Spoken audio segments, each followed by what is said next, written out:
Tayo ay rarampa muna habang wala pa ang ating mga tao. Para maiba naman ang ating ambience. Ayan, ayan yung gazebo ng clubhouse. Ayan, di ba ang ganda? Oh. Doon kasi dapat kami, kaya lang may event. Kaya dito muna, lipat bahay po na kami dito sa gilid. O at least, magagamit yung clubhouse.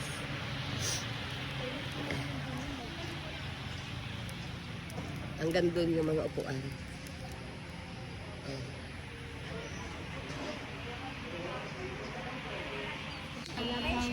Ay, mention kita, te. Yeah. Mention. Ayan. Pero maganda ang ano. Vlog muna. Yung paggabi. Mag-video na ako tayo nakaibang place eh. Ah. Halika na, mag-video ka na, te. Napagpuntahan sila sa saging. Hanggang sa ilang lugar. Oo. New look ba? Oo, new look. Ayan. Ito pa? Ayan, mga upuan. Hanggang doon ang mga upuan.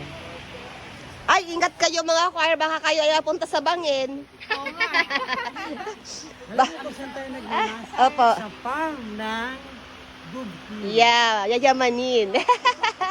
May farm tayo. Mayroon tayong farm. Ang ganda nga eh. Oh, baka makarating kayo sa bangin. Ang ganda nga oh, di ba? Nature lovers tayo ngayon, ang daming saging. Pag wala nang tunog, nahulog na kami. Pag wala na daw tunog, nahulog ang mga choir. Baka may ahas ha. Oh, ang ganda. Pagtapos ng misa, mag-harvest na tayo ng mga saging diyan sa ating asyenda. Oh, sige. Oh, di ba? Oh, yan ang mga choir. Ganda. Pupuntahan ko muna yung asyenda namin, yung sagingan. Titinan ko muna yung mga sagingan, kung ito ay pwede nang i-harvest. Oh, ayan ang mga saging. Oh. Tayo ay mag-harvest after ng misa. Ito ang sagingan. Oh, may saging. Oh.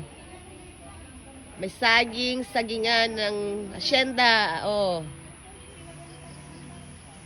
At doon may swimming pool. Hanggang dito yung mga upuan, oh.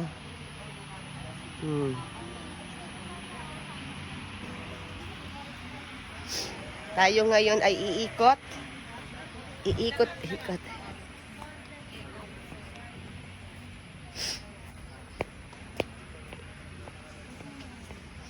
Ate Brenda, ano masasabi mo sa ating bagong location? Okay, ano, di ba? Ano siya? Nature lovers. Nag-interview eh. Mamaya, pagtapos ng misa, tayo ay mag-harvest ng saging. Po ba? Ay, may mani. Tama ito po. Wow, ang sarap ng mani. Kayo na pong tinda ito? Yes po. Kay sis. Ay, hindi na po thanks Choir. yung nakalagay. Ito na specialist. Lalagay mo na. Opo. Ano kayong event dyan?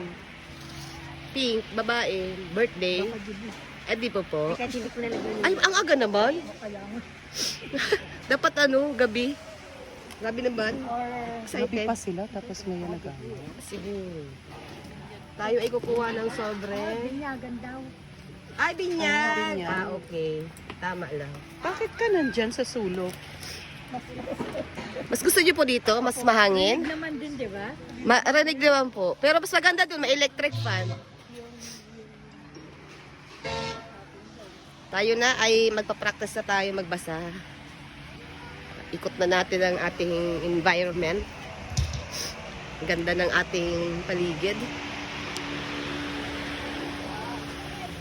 Ano?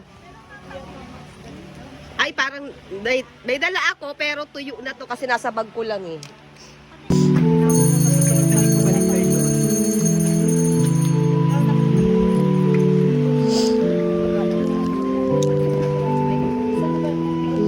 Ay, may dala na akong bag.